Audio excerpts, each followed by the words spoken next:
Fala aí galera, beleza? Sejam bem-vindos a mais um vídeo do nosso canal. O vídeo de hoje trocar uma ideia sobre o BTLG. Mais um mês que a gente acompanha aí o fundo e tudo. Vamos ver como é que ele tá.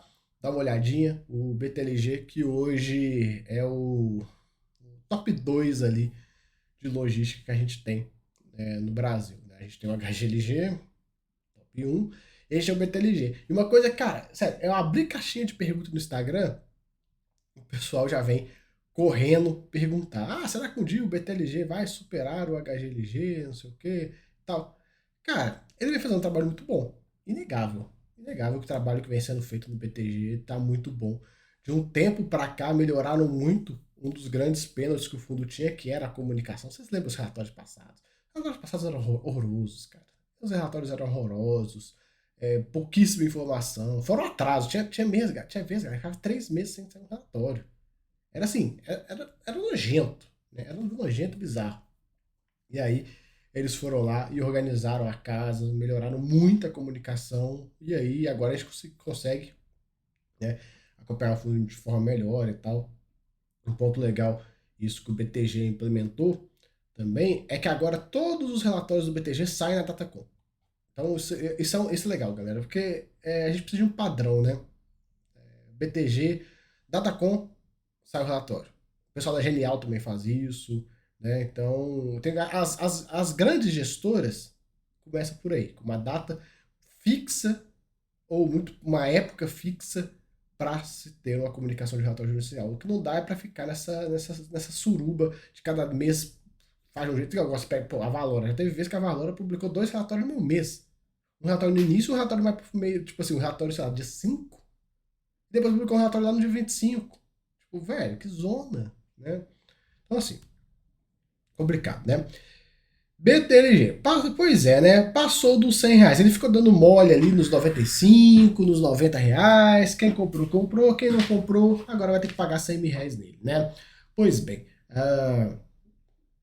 a cota acabou andando bem aí recentemente, né? O mercado inteiro está se animando bastante recentemente.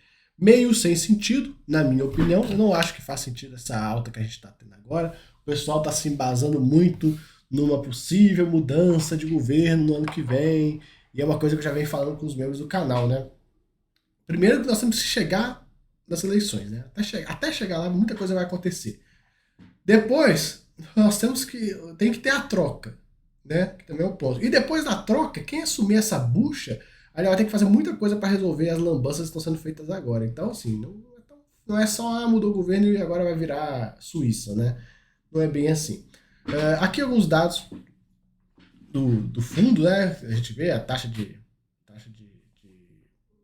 gestão e tal, paga 78 centavos, que é o que ele sempre paga aí, né?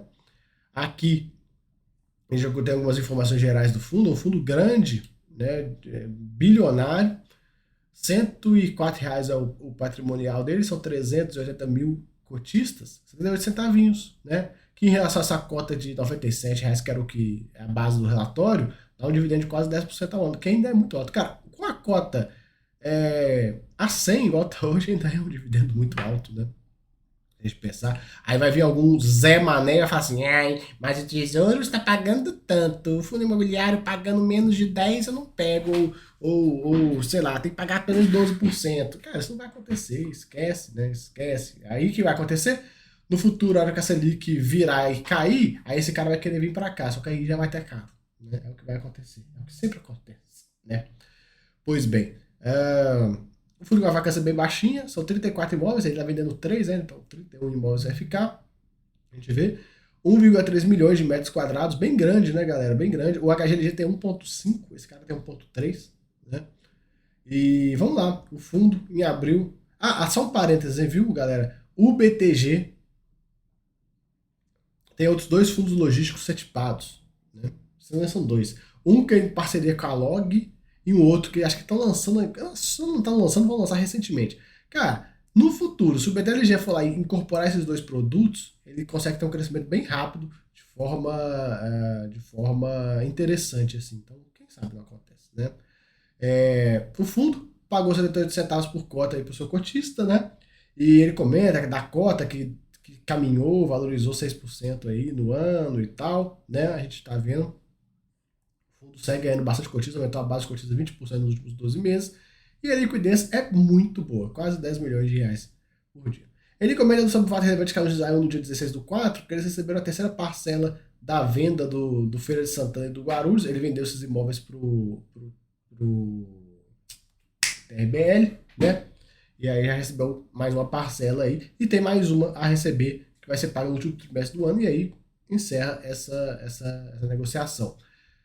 Na parte comercial, um contrato lá do Ribeirão Preto venceu, 6 mil metros quadrados, o inquilino não quis renovar, né? Porém, tem aí, já estão trabalhando uma minuta com um novo locatário para essa área, que é uma empresa que já faz parte do parque logístico, vai só expandir a operação, né? Então, vacância transitória. Vacância do fundo, que estava em 1,4, foi para 1,9, continua ridiculamente baixa, né?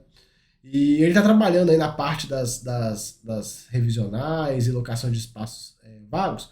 No Swap estão trabalhando para uma possível expansão e seguem aí trabalhando com as revisionais e tal. A gente fica de olho para ver quando tiver algum tipo de notícia, ele vai trazer para a gente. Aqui a composição do resultado, a gente vai ver DRE lá, nem se preocupem com isso. E o guidance até, aqui não deixa claro se é até o final do ano, mas aparentemente sim, é até o final do ano, de 82 a 76 centavos por conta, ele vem pagando 78, então tá dos conformes aí, né? Aqui é a DRE do fundo, então a gente pode ver ela, galera, aqui ó, toda essa parte aqui é o resultado operacional dos imóveis. Então, quanto que os imóveis geraram? 30 milhões de reais com aluguel. Quanto que teve de despesa com esses imóveis? 1 centavo. Então sobrou 70, né? 30 milhões de reais. Aí a gente teve aqui embaixo receita eventual, que é lucro de vendas, ajuste de caixa competência, que está aqui, e fluxo financeiro, que é o rendimento do caixa, fins imobiliários e CRIs que ele tem, e a despesa financeira, que é da alavancagem que ele deve. Isso aqui vira o resultado imobiliário, que vai a 95 centavos no mês. Ó. Então o fundo gerou 70, essa parte toda foi a 95. Né? Lembrando, você vai ver assim, pô, mas ele não falou que recebeu parcela de venda? Pois é, mas ele recebeu dentro do mês, então só vai com a competência do próximo resultado. Aí a gente teve o resultado de 95 centavos, as despesas do fundo de taxa de gestão, de administração, etc, de 8 centavos, e aí o resultado do fundo foi 87, eles pagaram 78, a reserva aumentou em 10 centavinhos, então o fundo ainda conseguiu aumentar suas reservas aí no mês, né? Aqui a gente vê a carteira, todos os imóveis e tal, cara, é bem diversificado, bem pulverizadinho, a maior participação é o Luveira aqui, com 11% da receita de locação. É um fundo com uma gama de imóveis muito grande, né? A tendência, galera, no futuro é que a gente veja os fundos imobiliários cada vez mais pulverizados, né? Conforme os fundos forem crescendo. Hoje você vê, o BTLG ele tem próximo de 5 bi, né? Daqui a 10 anos, quiçá ele vai estar com 20 bi. Vamos ver se o país permitir, se o pessoal parar de ficar botando gente errada no poder, quem sabe a gente entra numa fase boa, o fundo consegue crescer e tal. Mas assim, imagina, no futuro com 20 bi. 20 bi é 4 vezes maior do que ele é hoje, então o fundo poderia ter quase 100 imóveis, né? Então vai diversificar cada dia mais, né? Aqui na parte de investimentos contratos para esse ano tem pouca coisa, ano que vem tem um pouquinho mais. Na parte revisional, para esse ano tem 16%, também tudo sob controle. Reajuste dos contratos nos próximos meses, esses próximos 3 meses aqui, né? Maio, junho e julho, estamos falando aí de 27% da receita de locação, né? Aqui embaixo a gente vê o grosso da receita se reajusta pelo IPCA, setor dos inquilinos e tal, muita operação logística, né? Tipologia dos contratos, típica, atípica. Você fala assim, nossa, mas tem pouco contrato atípico, né? Pois bem, tem pouco mesmo. Quando você tem ativos, igual esse fundo tem, que é tudo no raio de 30 de São Paulo, dificilmente você vai ter contrato atípico, né? Aqui a vacância em 1%, super baixinha.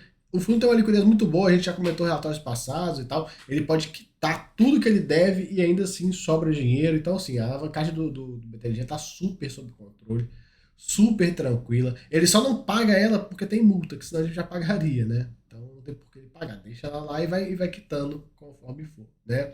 O fundo está numa situação muito confortável e isso é muito importante, galera. Principalmente nesse cenário de eleições no futuro. A gente não sabe o que vai acontecer, né? E mesmo que seja um acontecimento bom, um acontecimento ruim, o ano de 27 vai ser difícil. Né? Então a gente precisa ver como é que os fundos vão lidar, como é que os fundos vão chegar lá. Eles precisam, galera, os fundos precisam chegar muito bem nessa eleição, porque se acontecer o pior, meus amigos, de 27 para frente vai ser punk, viu? Enfim, a gente vê a evolução dos indicadores todos aqui, né? O fundo ele já foi de outra gestora, né? Ele foi da TRX, era o TRXL, aí virou BTLG, né? Melhorou bastante, o número de cotistas crescendo bastante também e tal. Aqui os ativos, localizando os principais ativos. A gente vê aí muita coisa no raio de 30, né? Que a gente sabe que é a região mais prime de todas, né? Aqui os imóveis todos, que a gente consegue ver, né? Tem essa loja da Dengo aqui da Faria Lima. Cara, isso aqui, quando ele vender esse negócio, vai dar muito dinheiro. Muito dinheiro mesmo. Ele não vendeu ainda. Ele pegou isso aqui, foi do VVPR. Ele ainda não vendeu porque, assim, cara, deixa aí. Deixa aí e tal. É um imóvel que tem nada a ver com o fundo, mas em algum momento ele vai realizar essa venda. Esse negócio vai dar muito dinheiro quando ele vender, tenho certeza. Então a gente vê o portfólio, são bons galpões e tal. Tem galpão de tudo quanto é jeito aqui, né, galera? Tem galpão de 6 mil metros, tem galpão de 70 mil metros, né? Assim como tem galpões bem pequenininhos e assim, e ainda temos galpões bem grandes. Um ponto da diferença de BTLG para HGLG é que a HGLG já está se transformando num fundo de galpões um pouco maiores. Então a HGLG está pegando esses pequenos galpões que ele tem, se livrando e desenvolvendo grandes galpões. Então eu acho que isso aqui também vai acontecer um dia no BTLG, até porque para você fazer uma gestão de portfólio de um monte de galpãozinho pequenininho já é mais difícil, é mais trabalhoso, né? Então, conforme for, né, conforme o ticket for aumentando, conforme o fundo for crescendo, porque, galera, hoje tem lá, próximo de 5 bi. Quando o fundo tiver fazer uma emissão, por exemplo, hoje o BTLG for fazer uma emissão, cara, é 1 bi. Não tem como pedir menos de 1 bi. Né? E aí, com 1 bi, você vai comprar um galpão de 26 mil metros, cara, um galpão de 26 mil metros, considera que ele não seja refrigerado e tal, não sei o quê. Se ele for no raio de 30, for super bem localizado e tal, não sei o quê, praticamente 5 mil reais o metro. Então nós estamos falando de algo próximo de 100 milhões de reais. Cara, vai ter que comprar 10 galpões desse. 10 galpões desse, com 1 bilhão de reais.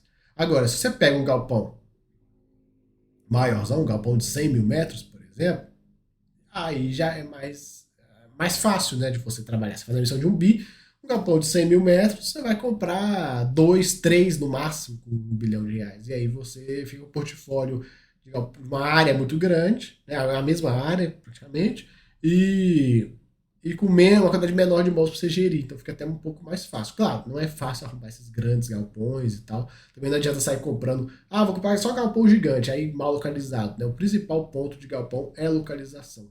Né? Por isso que ele tem vários desses galpões menorzinhos, porque são galpões super bem localizados. Né? Geralmente esses galpões super gigantescos, eles não ficam tão próximos assim. Tem alguns que ficam, né? Mas é mais fácil, né? Até por questão de área mesmo, de espaço. Você tem um galpão menor, mais próximo da cidade, né? Porque você não vai ter uma área gigantesca, uma área de 137 mil metros dentro de São Paulo. Você não vai custar chamar uma área desse tamanho, né? É mais fácil, né? Não, é mais fácil. Mas você vê, esse tipo de galpão aqui, ó, 7 mil, 9 mil, cara, isso aqui no futuro eu vejo que não vai existir mais dentro do BTLG. Isso aqui são galpõezinhos bem pequenininhos, né? Acho que isso vai acabar com o tempo. Por exemplo, olha o que ele vendeu. Olha o de Campinas, 2 mil metros quadrados. É muito pequeno, velho. É muito pequeno, um galpãozinho de 2 mil metros e tal, né? Não faz muito sentido. Aqui o resumo dos ativos, a gente consegue ver todos os imóveis, as respectivas áreas e tal, participação, vacância e tudo mais, né? Os top locatários aqui que a gente vê, os mais variados, né? Essa é a mágica dos fundos imobiliários. A questão da alavancagem, galera, que tem esses CRIs todos, que são bem tranquilos. Esse aqui, ó, por exemplo, se ele quiser pagar, ele até pode, ó, não tem multa. Só que aí nós entramos num ponto. É IPCA mais 5,92. Hoje o caixa rende muito mais que isso. Né? Conforme, vamos ver, conforme a Selic for caindo, vai chegar numa hora que ele vai falar assim, cara, vou quitar esse negócio. Porque meu caixa, meu dinheiro parado, tá rendendo menos do que eu pago de dívida. Logo, é melhor eu pagar. Hoje, se ele pegar 40 milhões de reais e deixar parado, porque esses 40 milhões de reais rende por mês, é mais do que ele paga de juros. Então não vale a pena pagar. Melhor deixar esse dinheiro parado. E aí, quando isso se inverter, aí ele vai lá e liquida esse negócio e aí se livra de mais um CRI, né? Ele tem também algumas parcelas a pagar. Tem uma parcela aqui do PTG Campinas, Campinas 2 Cajamar 1 e 2, 300 e poucos milhões de reais. Uma situação muito confortável. Ele tem parcela a receber de 15 aqui, 15, então tem 30. Depois aqui tem 50. Aí aqui ele paga de uma de 24, então sobra 30, né? Então dos 339 ele tem que pagar 310. E ele tem em caixa. Cadê o caixa dessa bagaça? Ele tem em caixa 580. Né? Muito tranquilo. As informações são meio desencontradas, hein? Depois eu vou conversar com eles, botar tudo num lugar só. Porque caixa fica ali, outro lugar o negócio fica ali, fica meio perdido, né? Aqui tem um balanço, mas não tu fala quanto tem de caixa. Fica meio bagunçado, né? Mas enfim. Aqui os CRIs tem um fluxo bem tranquilinho. Galera, a caixa aqui é desprezível. Assim, foda-se. Né? Um português bem claro. Não é preocupação. E é isso, galera. Então, assim, mais um mês que a gente está acompanhando aí BTLG, mais um mês super, ultra, mega blaster, tranquilo, sem nenhum tipo de dor de cabeça, sem nenhum estresse, fundo muito, muito sossegado, né? A gente vai acompanhando. Qualquer novidade, eu volto aqui e comento com vocês, beleza? Então, valeu aí, tamo junto, até a próxima, fui.